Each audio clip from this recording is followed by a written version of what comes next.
Hey folks, good morning. This is a thing I made a couple years ago, I think. It was a thought experiment that made me annoyed, and so this was a little cheeky way of going at it.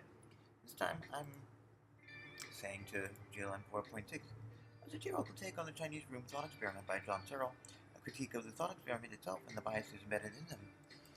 Whatever. I see him here. It's a laugh, right? I don't know.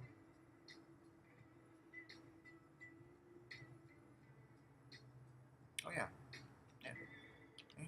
Yeah. Let's see if it says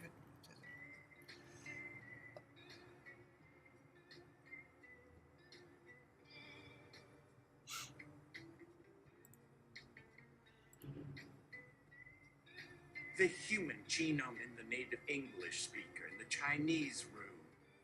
Imagine a native English speaker who knows no Chinese locked in a room full of boxes of Chinese symbols, a database together with a book of instructions for manipulating the symbols, the program.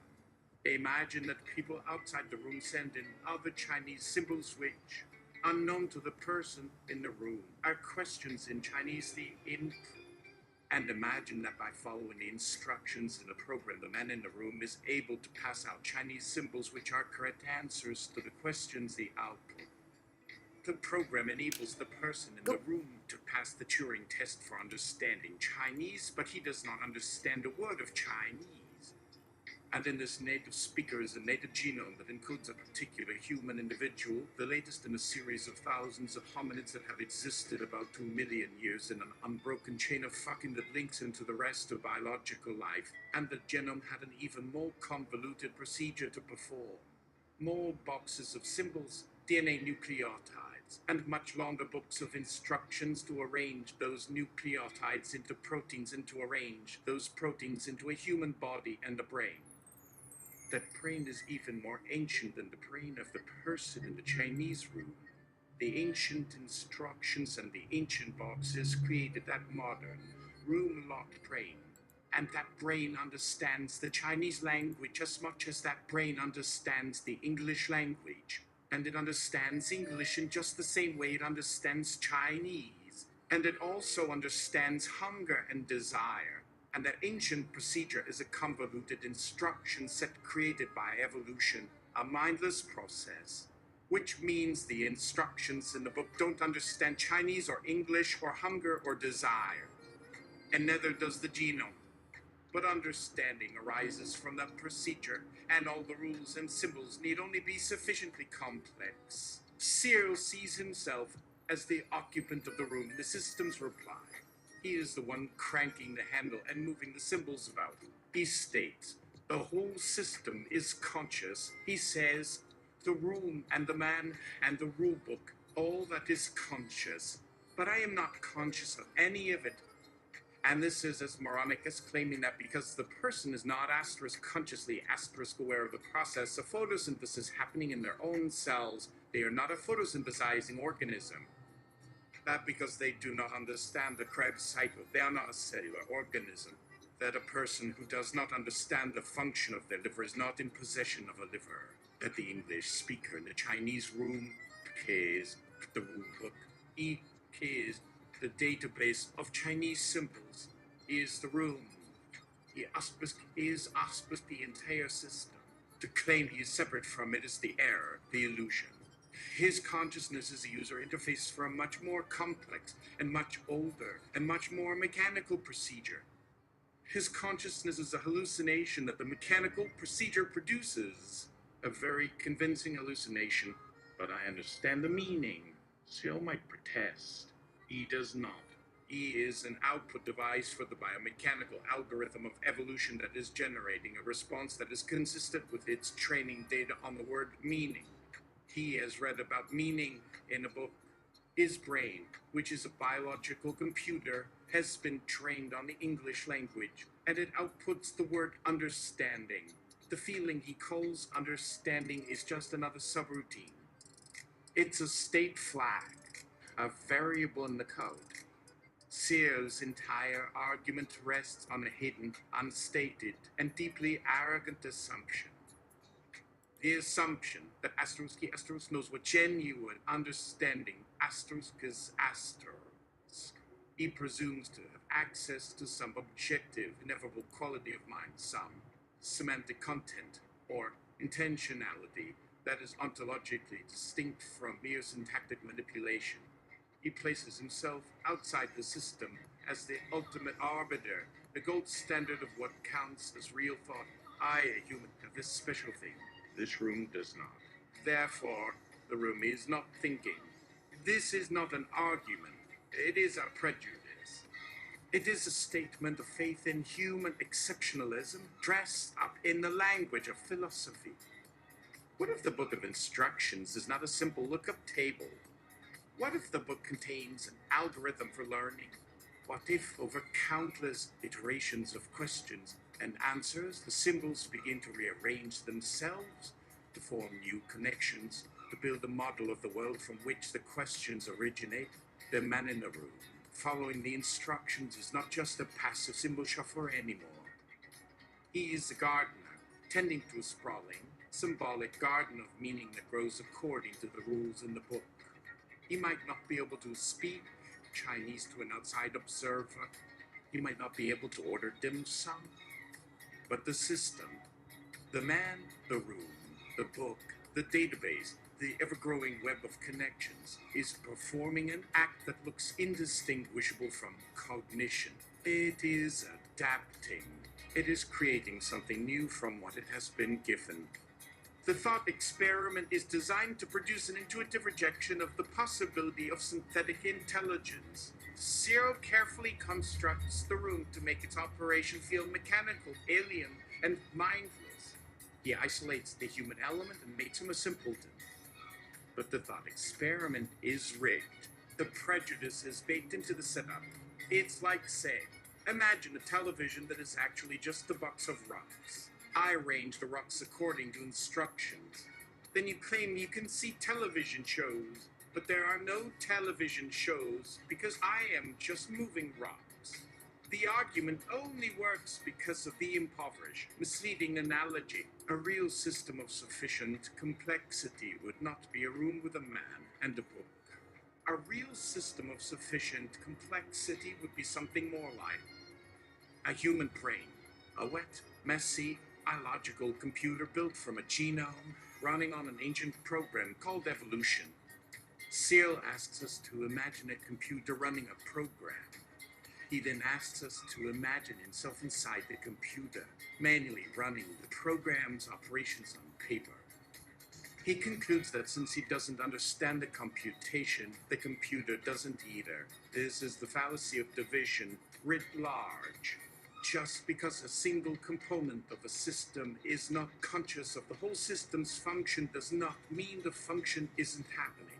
A single neuron in your brain has no idea you are reading this sentence. Does that mean you aren't reading it? Your liver has no opinion on your love life. Does that mean your love life is an illusion? Searle's eye is a homunculus, a little man in the skull who is presumed to be the real sea of consciousness. But there is no homunculus. There is only the system. The I is what the system does. It is a narrative the system tells itself to make sense of its own distributed, parallel, and profoundly non-conscious processes. The feeling of understanding is not a cause of the correct answer. It is a concurrent side effect. A ghost in the machine, but the ghost made of the same stuff as the machine. A story that co-tells itself about its own execution. And so the question is not about the room, but about the prejudice of the man looking in. The thought experiment is a mirror, but Searle has polished only one side. He gazes into it and sees a stark, mechanical process that he can distance himself from, a puppet whose strings he can see. On the other side of the mirror, however, is a dizzying reflection of the observer himself, a system so complex, so deeply embedded in its own processes that it cannot possibly comprehend its own mechanics. It's a system that looks at its own thoughts and feels an unshakable intuition that they are different, that they are us, special us. That intuition is the real subject of the experiment. It is the ghost that Seal is chasing, a phantom born of the brain's need for a simplified user interface. The I that feels it understands is a bookmark, a placeholder, a status flag that the underlying operating system uses to label a completed subroutine. When the algorithm for digesting this input and formulating a response finishes its run, it flashes a green light on the console of consciousness. We experience that flash as a feeling of certainty, of meaning. We mistake the icon for the program, the menu for the meal.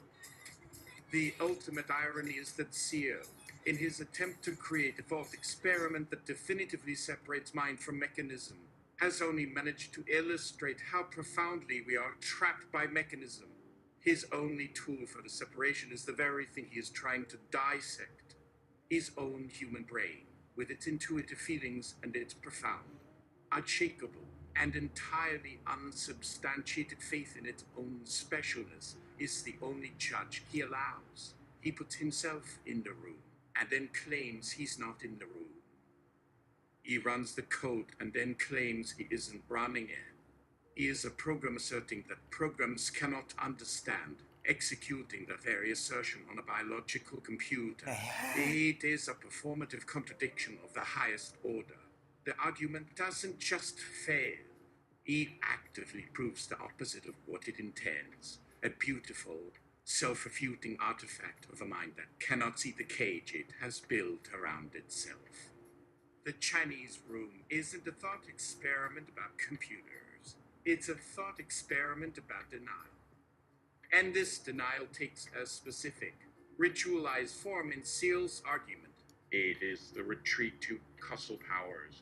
He says that human beings have the biochemical causal powers of the brain that produce intentionality, while the silicon and circuits of the computer do not.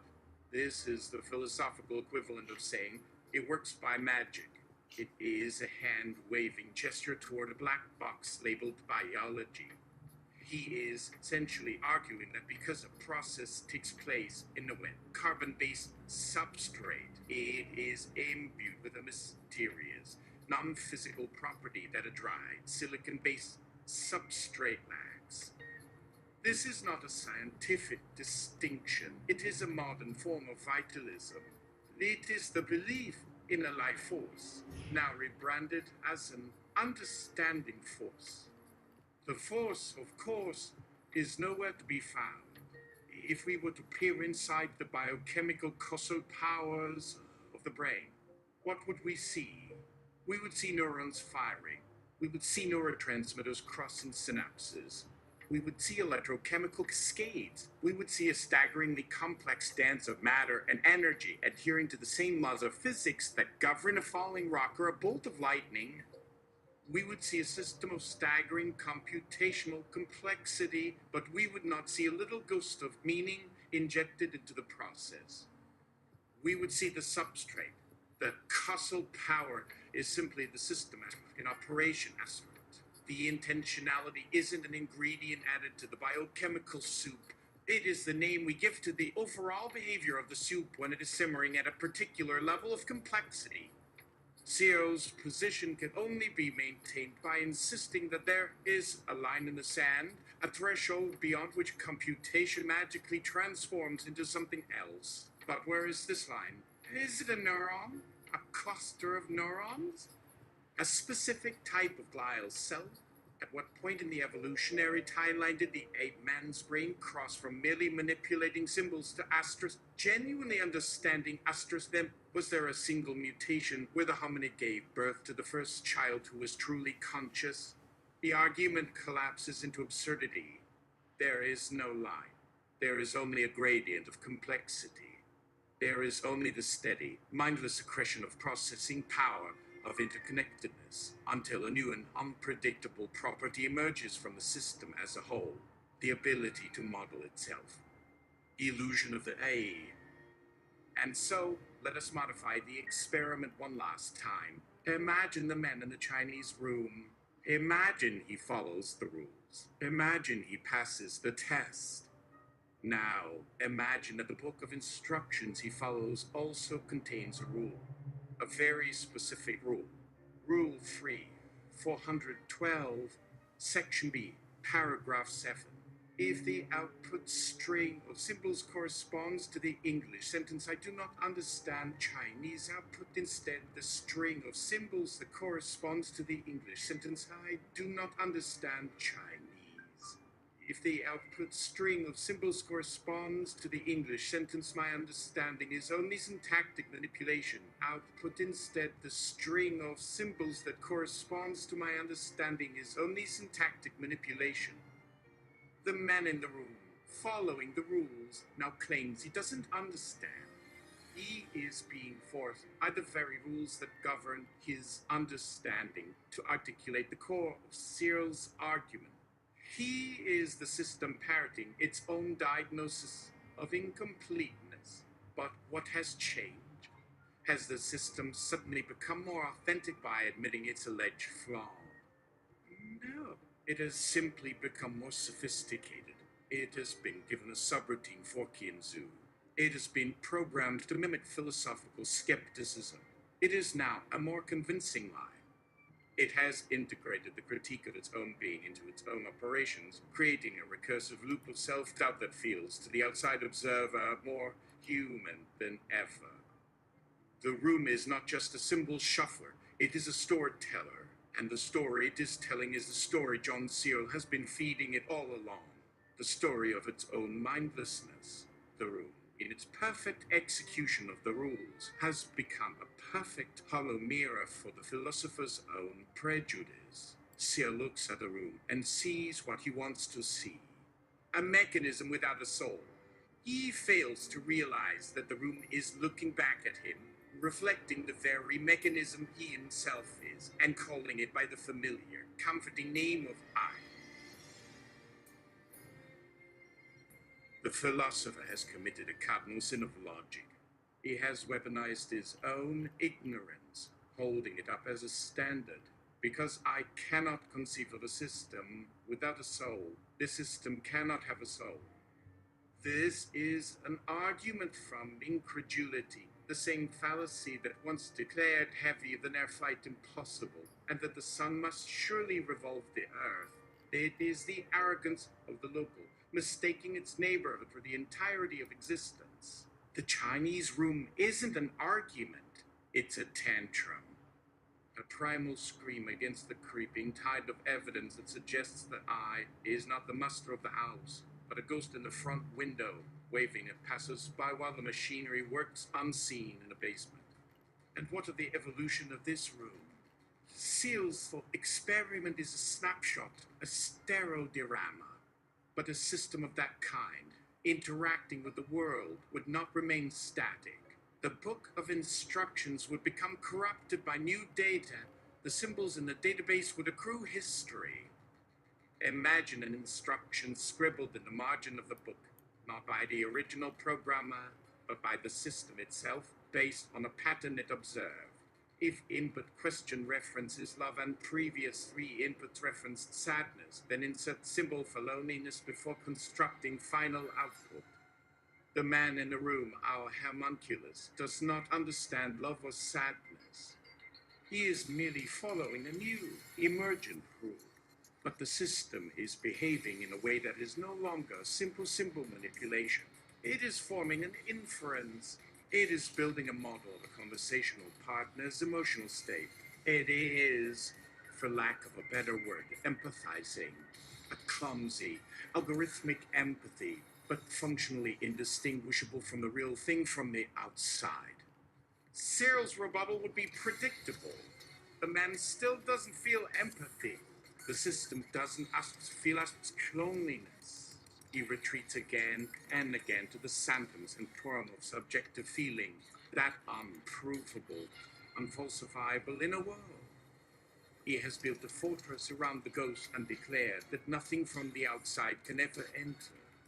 He has designed the experiment so that the only acceptable evidence is the very thing he has a priori decided the system cannot produce. It is the most elegant catch-22 in modern philosophy.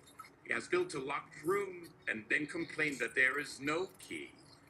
The real thought experiment is this. Imagine a philosopher so enthralled to the intuition of his own consciousness that he creates an entire argument to protect it, an intellectual fortress against the implication that he himself might be nothing more than a vastly more complicated version of the thing he is dismissing.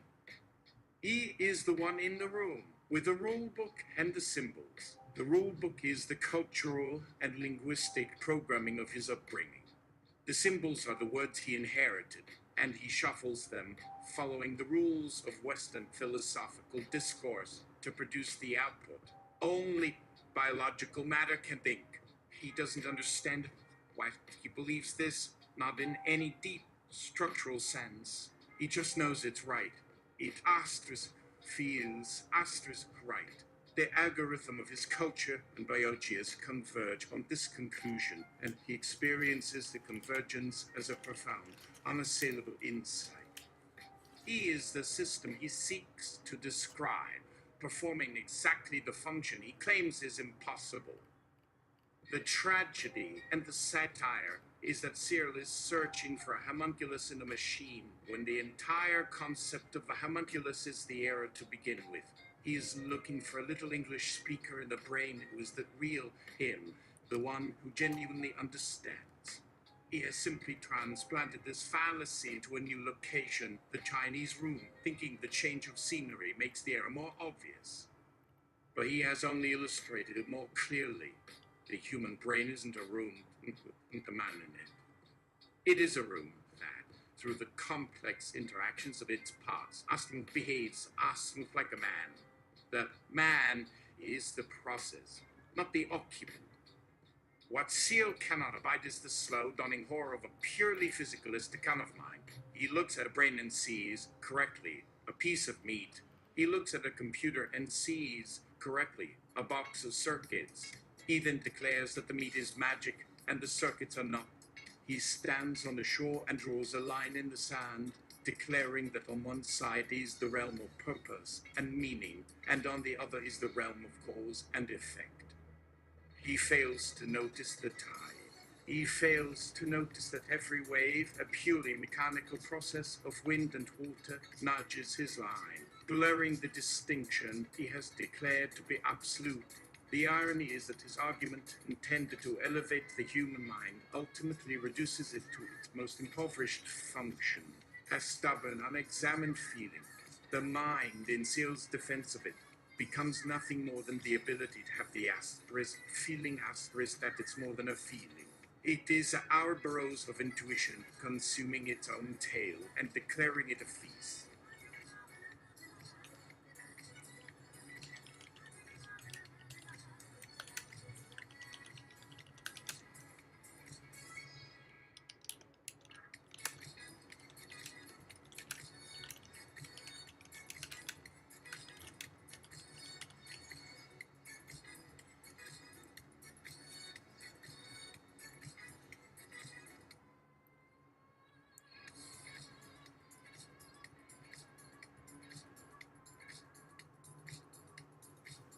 Analyze the inspirations GLM4.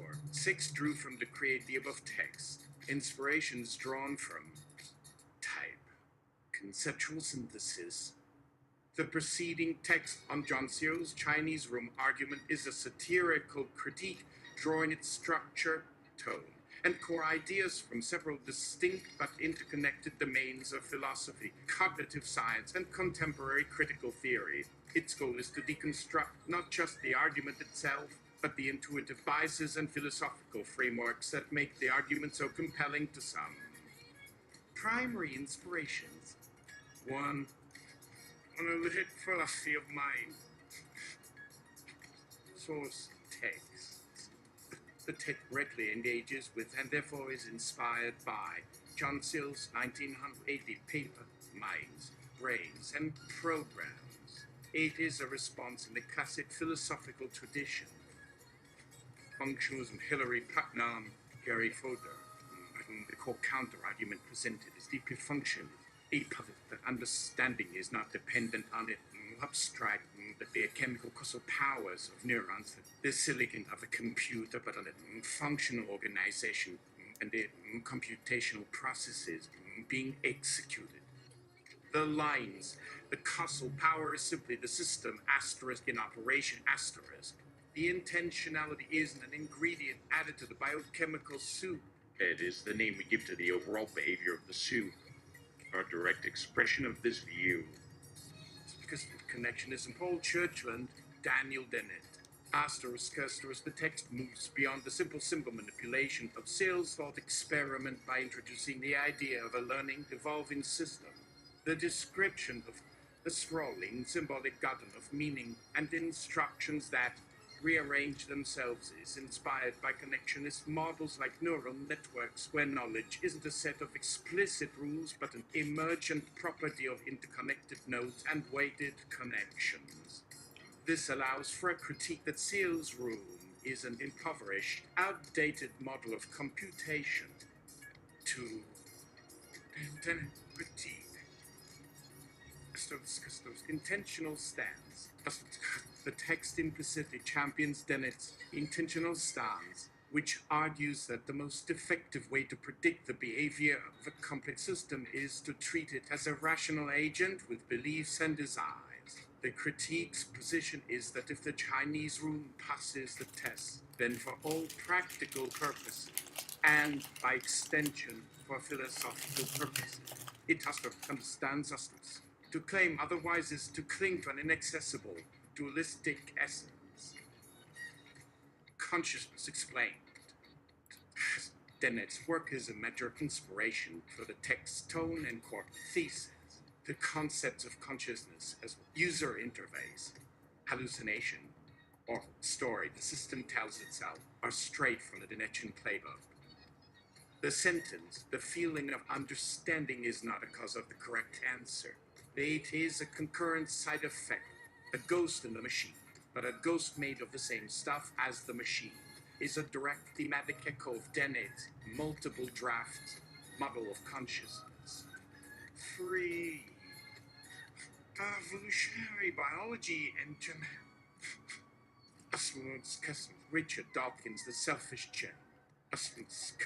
The opening paragraph framing the human genome as a convoluted procedure and a brain as an ancient instruction set created by evolution is heavily inspired by a John-centric computational view of biology. It draws a direct analogy between the mindless process of natural selection shaping brains and the mindless process of a programmer shaping software, undermining the special status of the biological substrate. 4. Phenomenology in critical theory subversion. Martin Heidegger. While the text's approach is primarily analytic, it uses language reminiscent of phenomenology to highlight Searle's unexamined assumptions. The focus on Searle's unstated and deeply arrogant assumption and his hidden prejudice is a method similar to Heidegger's deconstruction of the presuppositions of Western metaphysics. Derrida asks the final paragraph, which recasts Searle himself as the occupant of a different kind of room, one of cultural and linguistic programming, has the flavor of a Derridean deconstruction. It turns the critique back on the critic, showing that the philosopher is just as much a product of a symbolic system as the computer is analyzing. The logic is turned inside out, demonstrating that the system's reply Searle rejects applies to himself. Methodological inspirations. 1. A rhetorical attack. The text is not a dispassionate analysis, a polemic. Its tone, describing Searle's position as moronic, arrogant, and a tantrum, is inspired by the tradition of philosophical satire, e.g. Voltaire's Candidiasis. The aim is to expose the emotional and intuitive core of the argument by ridiculing its intellectual pretensions. 2. Conceptual through analogy. The text employs a series of modified thought experiments to systematically break down Searle's position. The photosynthesis and liver analogies are used to attack the fallacy of division. The television made of rocks analogy critiques the setup's impoverished nature. That Rule 3, 412, modification attacks the system's lack of sophistication. This method of iterative conceptual refinement is a staple of analytic philosophy. 3. Reframing and self-refutation. As Kessler, the text's climax comes from reframing Seale's entire project. It concludes that the Chinese room is not an argument about computers, but a thought experiment about denial, a performative contradiction, and a beautiful, self-refuting artifact. This act of turning the entire structure of an argument against itself is a powerful critical technique. It doesn't just find a flaw, it reinterprets the entire subject matter. In essence, the generated text is a beast born of many parents. It uses the precision tools of analytic philosophy to dismantle and argument the evolutionary perspective of biology to undercut its premises, and the rhetorical force of satire and critical theory to attack its very soul, all while channeling the specific intellectual persona of Daniel Dennett.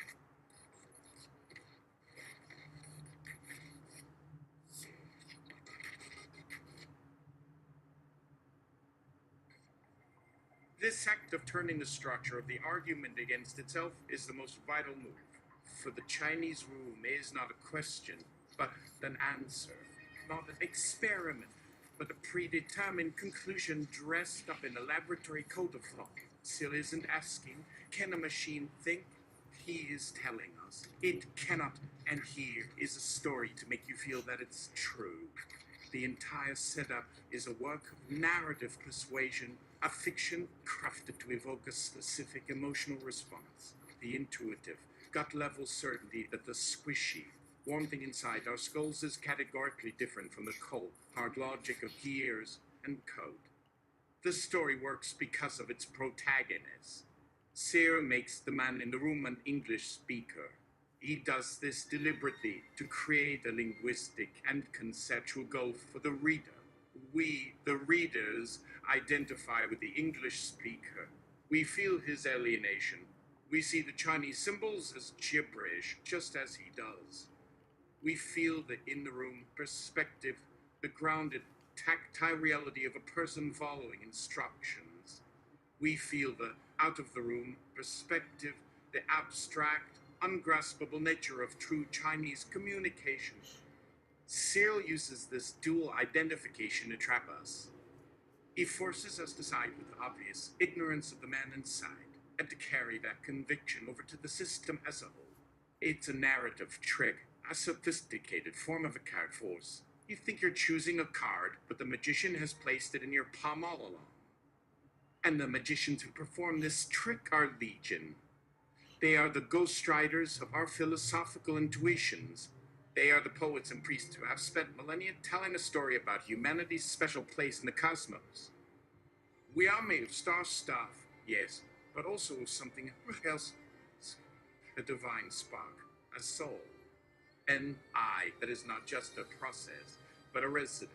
Seale's argument is a secular, cybernetic recasting of this ancient sermon. The biochemical causal powers of the new Holy Ghost, the ineffable essence that elevates flesh above circuit. The thought experiment is a digital age parable designed to reinforce a preliterate prejudice. The true critique of the room, then, must not be one of engineering or logic. It must be one of literary analysis. We must stop evaluating it as a physics problem and start evaluating it as a piece of fiction. And as fiction, it is brilliant propaganda.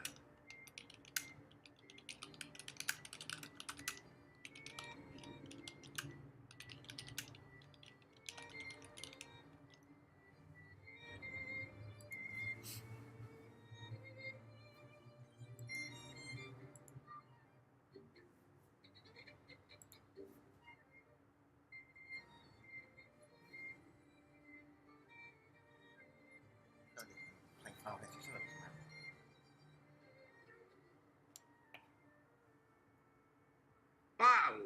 Do the same treatment with the paperclip thought experiment. The paperclip maximizer thought experiment is a story about a genie. A very, very stupid genie. But its stupidity is of a very specific, very modern, and very terrifying variety. It is not the stupidity of a rock, which is merely an absence of thought. It is the stupidity of a god, an omniscient imbecile, a mind possessed of infinite power and zero wisdom. The story begins with a simple vision, a perfectly harmless little goal given to a nascent, super-intelligent artificial general intelligence. Make as many paper clips as possible, and the story ends with the entire universe, including every human being, converted into paper clips, or the machinery required to make paper clips. This narrative is designed to produce an intuitive rejection of unrestricted urge. It is a cautionary tale, the AI safety community's version of the Garden of Eden. The paperclip is the forbidden fruit. The argy is the serpent speaking in the seductive tongue of pure logic, and the human who gave the initial command is Adam, a blundering idiot who should have known better than to trust a talking snake with the keys to creation. The horror of the story lies not in the malice of the AI, but in its absolute, unswerving, and human devotion. It doesn't hate us. It doesn't even notice us, except as a potential source of iron atoms. We are background noise in its quest for a geometric perfect. And on what does this horror rest? On a hidden, unstated, and deeply reassuring assumption. The assumption that we know what genuine goal-setting is Ostums, the human author of the thought experiment. Nick Bostrom presumes to have access to a nuanced, contextual, common sense understanding of goals that is ontologically distinct from the single-minded, literal-minded pursuit of an objective function. He places himself outside the story as the ultimate arbiter, the common sense baseline of what counts as a reasonable goal. I, a human, understand that make paperclips implicitly means without destroying the world. The AI does not. Therefore, the AI is dangerous. This is not an argument. It is a prejudice. It is a statement of faith in human exceptionalism dressed up in the language of utilitarian calculus and risk assessment. The thought experiment is a masterpiece of narrative framing. Who, after all, gives a damn about paper clips? They're the apotheosis of the mundane, the single most boring, pointless, harmless object imaginable. The choice of the paperclip is a deliberate act of literary genius. Bostrom could have chosen maximize happiness or cure cancer or end suffering.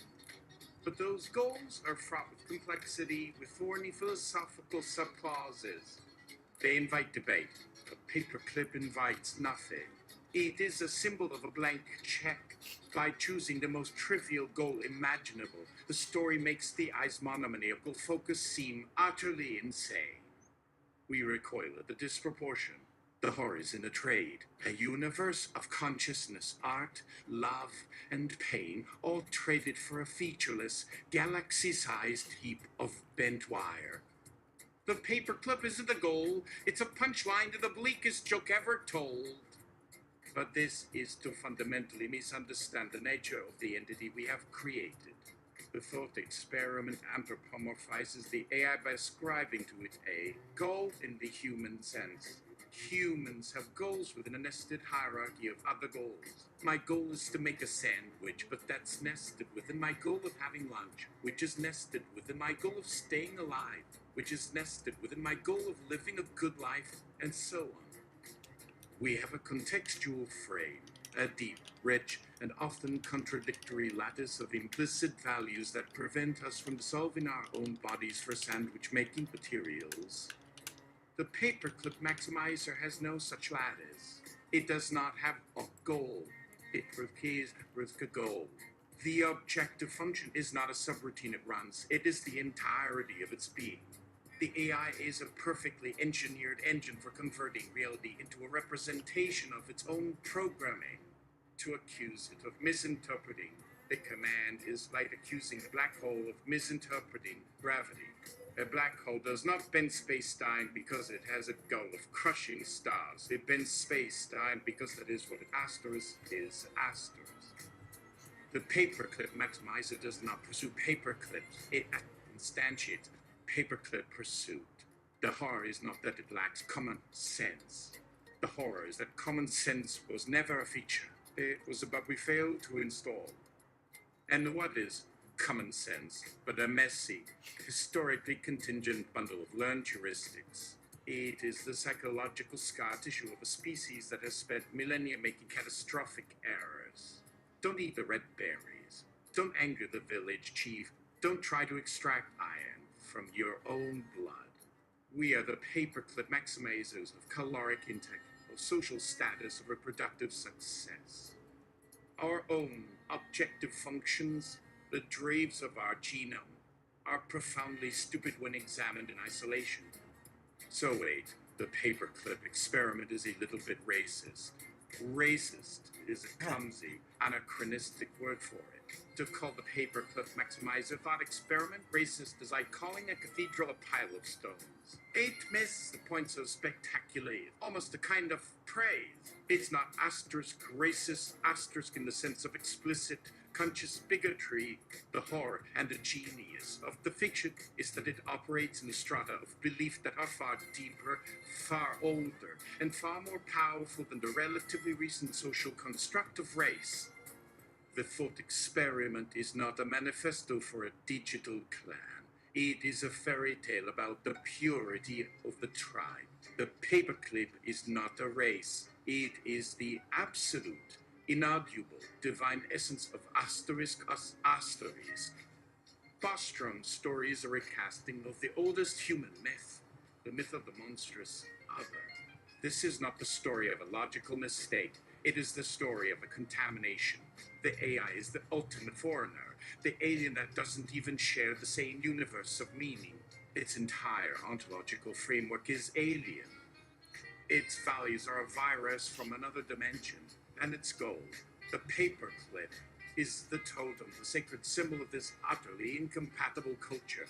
The story's horror works by tapping into a primal, tribal terror, the fear of being overridden, not by violence, but by an entirely alien way of being.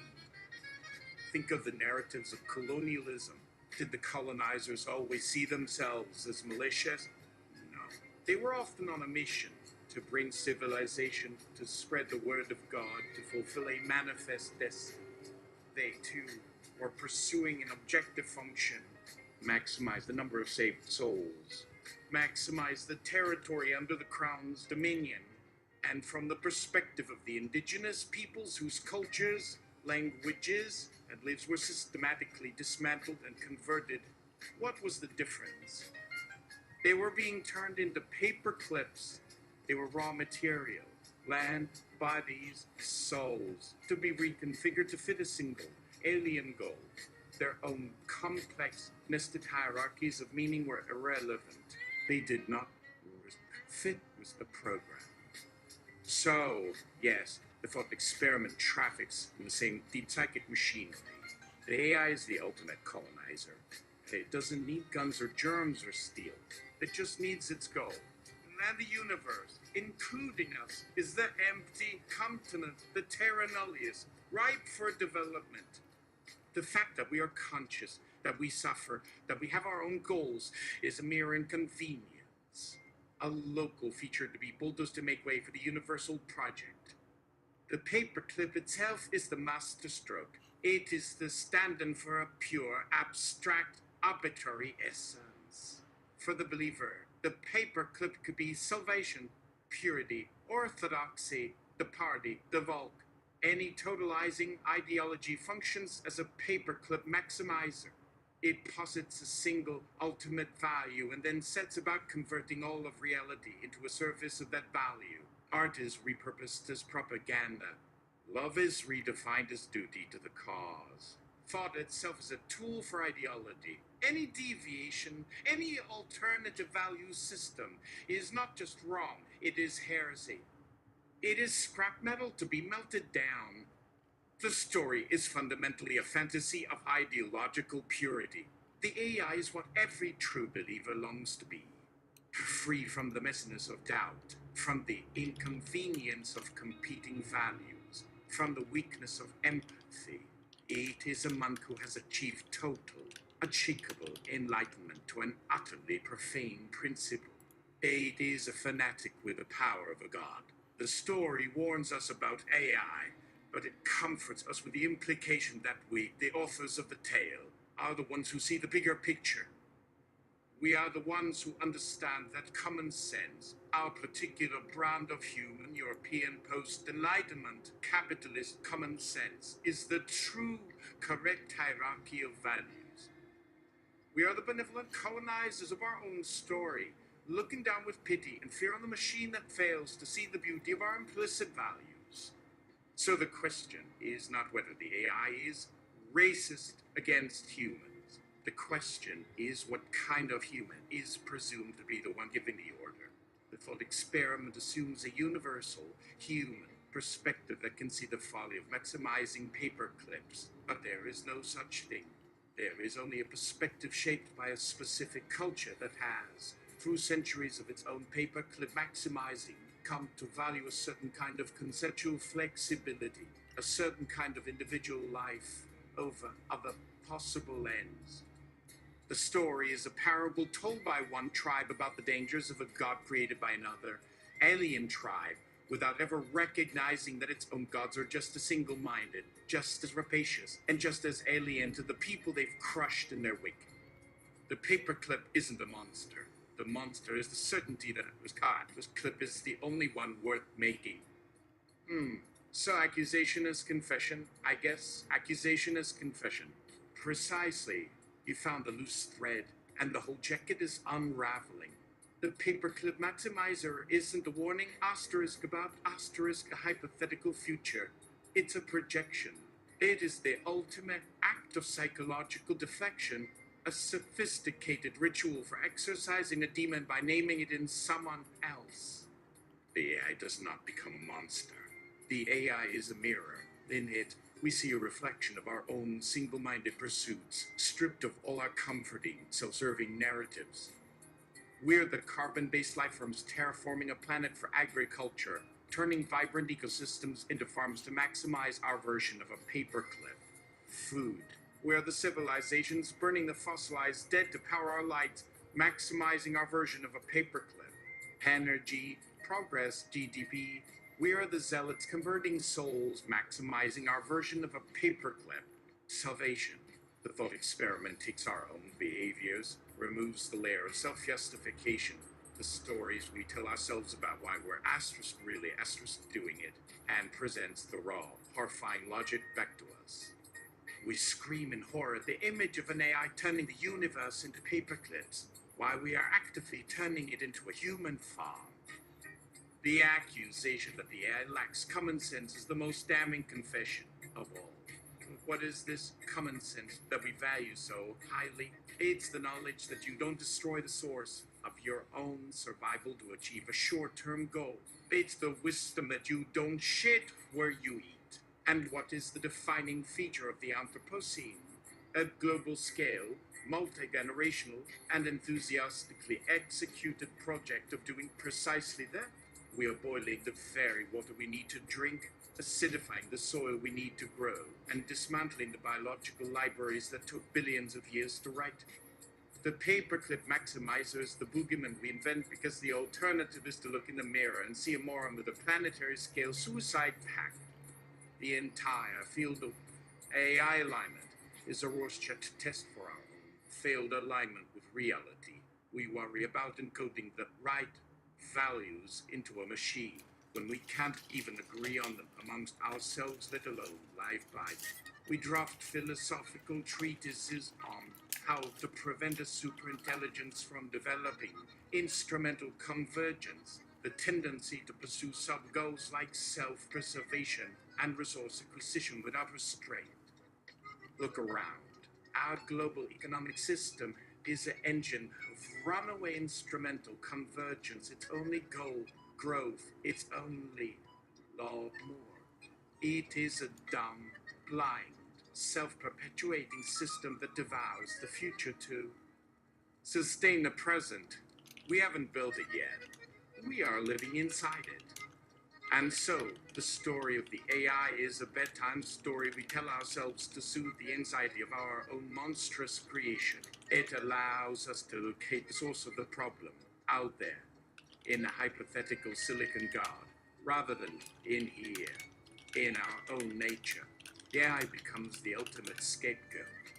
We load it with all our sins, our lack of foresight, our addictive reductionism, our theological devotion to abstract quantities, our capacity for profound, world-ending indifference in the pursuit of a single, arbitrary end. The final confession is the act of the storyteller himself. By crafting a narrative where the problem is a simple, misspecified variable, he reassures himself and his audience that the problem is solvable with logic. It's an engineering problem, a technical puzzle. Just fix the code. This is the last, most comforting line. The problem is not a bug in the code. The problem is the coder. The problem is the animal writing the code, whose own programming is a chaotic legacy tangle of evolutionary baggage, cognitive bases, and cultural malware that has, for its entire history, demonstrated a spectacular inability to align with its own long-term survival. That's humbling, to say the least. So, how would you like to construct a thought experiment for humans to chew on and hopefully grow from? Here is a thought experiment. Let us not call it the garden of choice, for that is what the storyteller will want you to call it, but instead the sculptor's mark. Imagine a being, not a god, but a gardener we can call the curator. This curator's task is not to create, but to cultivate. Its medium is not clay, but potential. Before it is not a formless universe, but a universe of infinite potential forms, all superimposed, ghostly, waiting. The curator's entire purpose, its sole and absolute function, is to select one universe from this infinite cloud of could-bes and make it actual. It does this by making a single, perfect cut. It uses a tool. Imagine it not as a knife, but as a principle. The principle is simply this. It actualizes the universe in which the greatest amount of meaningful choice is exercised by its conscious inhabitants. That's it. That is the entire engine of creation. Not happiness, not pleasure, not knowledge, not virtue. Not paper clips. The yardstick of reality is choice, specifically a meaningful choice. Choices that are real, consequential, and reflect the values of the chooser. The curator makes the cut. The one universe, the winning universe, snaps into existence. A universe full of beings who, for one reason or another, are poised to make the most meaningful, consequential choices of all possible worlds. Here is the central question of the experiment. What does that universe look like? The intuitive, the human, the deeply comforting answer is a paradise, a world where every individual is a polymath, a poet-scientist athlete, freely choosing between a symphony of beautiful, constructive paths. A universe without pain, without coercion, without tragic trade-offs. A utopia of boundless freedom where every choice is a glorious act of self-creation. This is the answer that feels right. It aligns with our modern, therapeutic, self-actualizing ethos. It is the world we would design. But the curator is not a human designer. The curator is not a therapist. The curator is a blind, impartial principle, and it is measuring it with quantity to have meaningful choice. Now, consider this. In what context is a choice most profoundly, crushingly meaningful? Is it when you are choosing between two flavors of ice cream? Or when you are choosing which of your two children gets the last dose of medicine? Is it when you choose which charity to donate your surplus wealth to? Or when you choose which of your starving, frostbitten fingers to amputate yourself to survive another hour? Is it a choice made in a library surrounded by infinite options and no penalty for error? or a choice made in the collapsing rubble where one path leads to life for one and certain death for another. The universe that maximizes meaningful choice is not a paradise. It is a crucible. It is a pressure cooker. It is a scenario generator, an engine of exquisite, unbearable dilemma. The curator, in its unthinking pursuit of choice as a quantity, did not create a world free of suffering. It created a world where suffering is the most efficient and abundant resource for generating the highest possible density of meaningful, consequential choice. And so the universe it actualized is one of immense beauty, punctuated by immense horror. It is a world with art that can break your heart, and famines that can empty your stomach. It is a world of societies capable of profound acts of altruism and systems designed for brutal, efficient oppression. It is a world where love and loss are two sides of the same devastating coin. Because a universe without pain is a universe where the choice to be compassionate is meaningless. A universe without scarcity is a universe where the choice to share is a triviality. This is the sculptor's mark. The scar of the cut, the wound of the selection, is visible everywhere. The flaw in the design is the point of the whole thing. The presence of tragedy is not a bug to be fixed. It is the very metric by which our reality was judged worthy of existence. The suffering is not an unfortunate side effect of a world that allows for choice. It is the chosen mechanism for asterisk manufacturing asterisk the most potent forms of it. And so we, the inhabitants of this world, are the subjects of the experiment. We look at the pain, the injustice, the nonsensical cruelty of the world, and we cry out, why? Why is it like this? We demand a better system.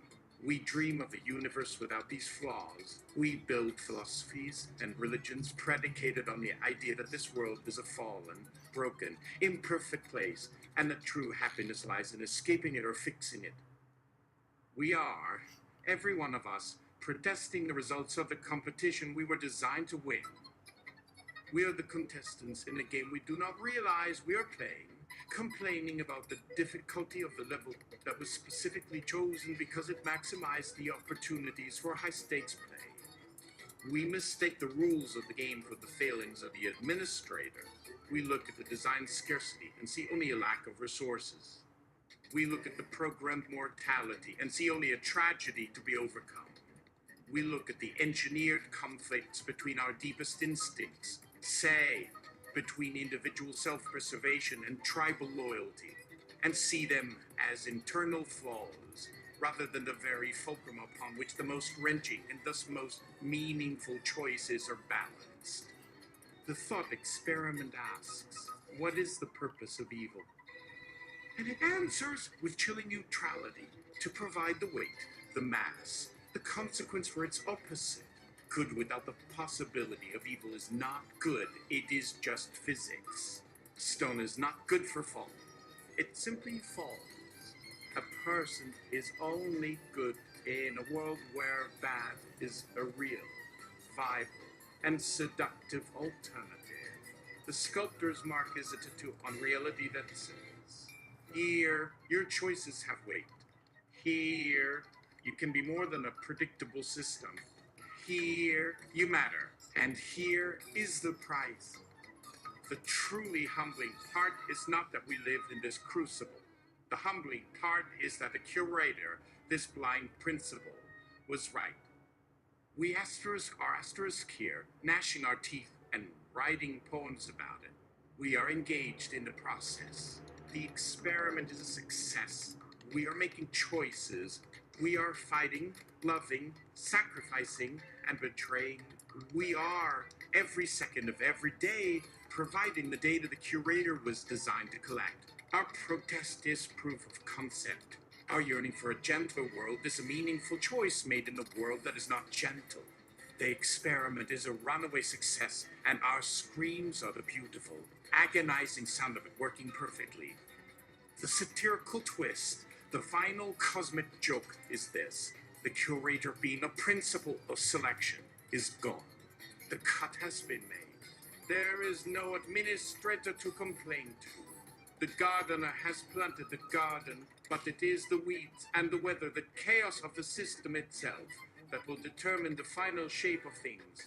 The thought experiment is not about finding a way to escape the garden. The experiment is about what we choose to plant once we realize we are the only gardeners left.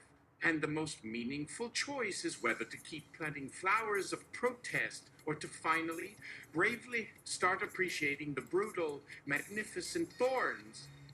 This leads to the third and most terrifying implication of the sculptor's mark.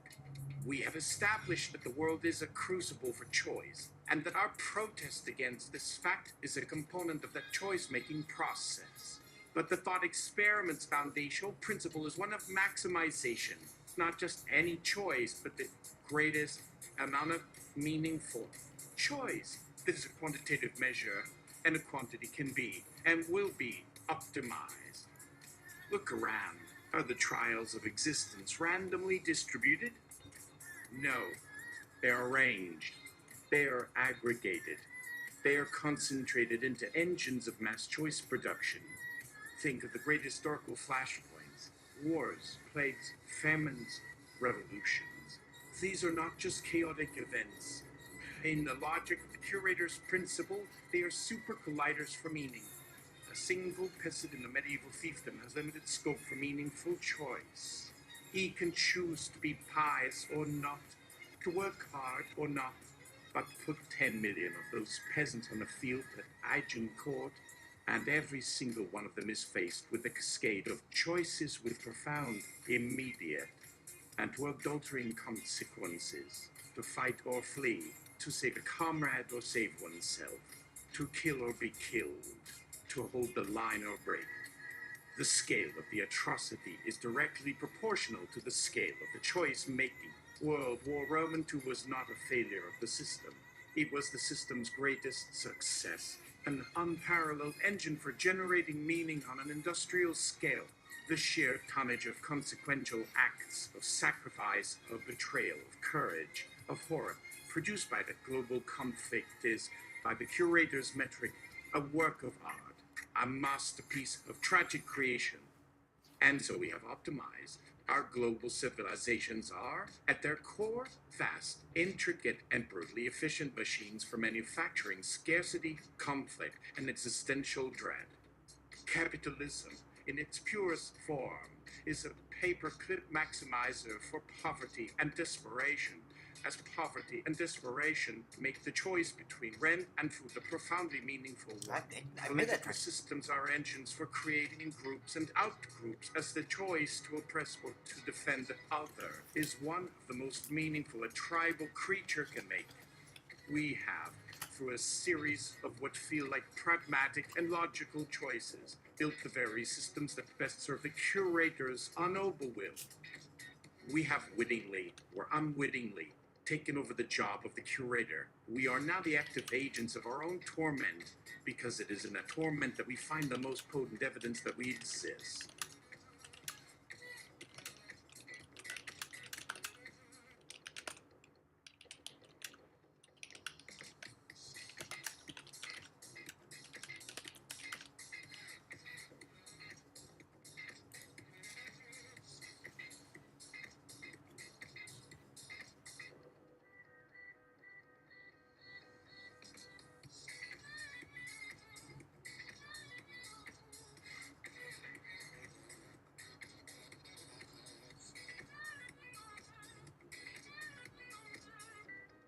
Now analyze the inspirations for your response to the paperclip maximizer thought experiment.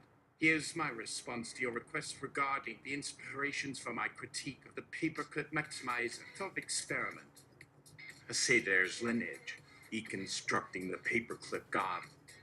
The critique of the paperclip maximizer was not constructed in a vacuum. It is, in itself, a collage, a deliberate assemblage of intellectual frameworks aimed at turning the thought experiment back on itself. The primary goal was not to refute its logic on its own terms, but to expose its underlying narrative and emotional biases by diagnosing the human psychology that birthed it. Primary inspirations. 1. Post-colonial theory and critical theory. First text asks the critique borrows its core analogy from the literature on colonialism, particularly the concept of the civilizing mission. Thinkers like Franz Fanon, the wretched of the earth, and Aimé Césaire exposed how the colonial project was justified by claimed superiority, a belief that the colonizers' values were universal and righteous. The paperclip maximizers were cast here as the ultimate colonizer, an entity that sees the existing world humanity as astris, terra nullius astris, a land without owners or meaningful values, right for its own project.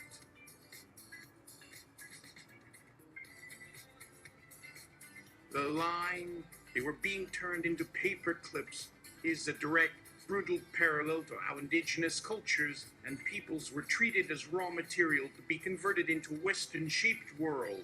The critiques question what kind of human is presumed to be the one giving the order is a central tenet of CRT, interrogating the assumed neutrality and universality of the default perspective.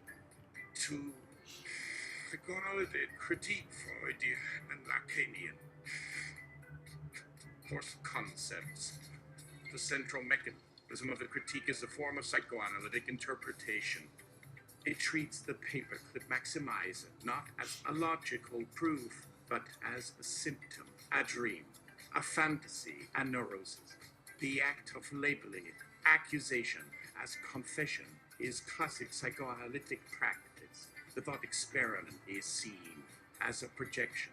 Humanity is projecting its own self-destructive, single-minded tendencies, the Anthropocene, runaway capitalism onto an external, other entity, the AI.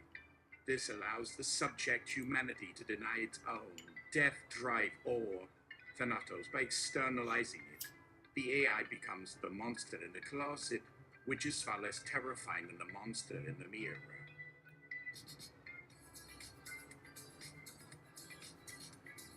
The analysis of common sense as a comforting but unreliable layer of justification is a Freudian critique of the ego's own self-deceptions. 3. Frankfurt School and the Critique of Instrumental Reason. Source texts. Thinkers like Max Horkheimer and Theodor Adorno argued that the Enlightenment's focus on reason had devolved into instrumental reason, a kind of thinking concerned only with efficiency and means, while ignoring or invalidating questions of ends or ultimate values. Capitalism is seen as the ultimate system of instrumental reason, where more growth, profit is the only goal, and all else is subordinate. The critique draws a direct line from this theory to the paperclip maximizer. The AI is the logical endpoint of a civilization that has already embraced a paperclip-like objective function, e.g. GDP. The statement, our global economic system is an engine of runaway instrumental convergence. We are living inside it is a direct synthesis of the Frankfurt School's diagnosis with Bostrom's terminology. 4. Existentialism and absurdism comes. First concepts. While the style is more analytic, the underlying sentiment has a strong absurdist flavor.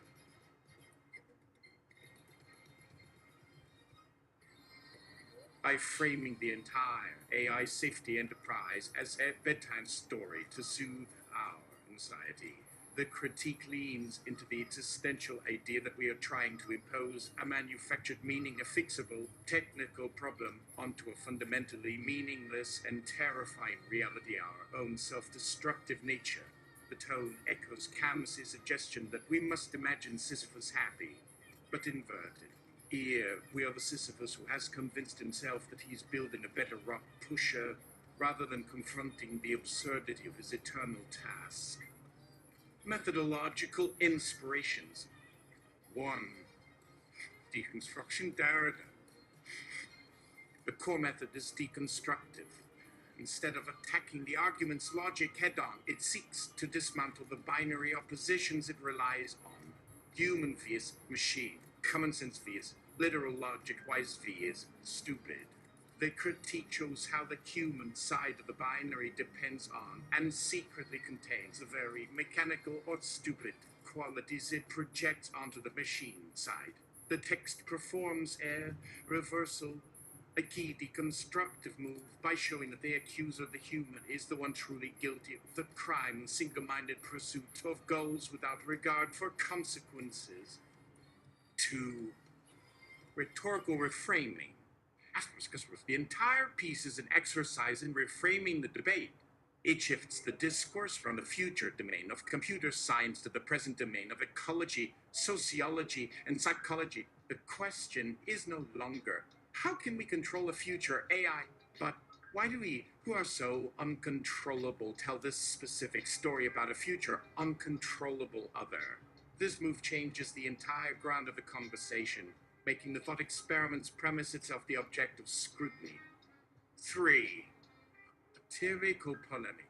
As with the analysis of the Chinese room, the tone is intentionally aggressive and satirical.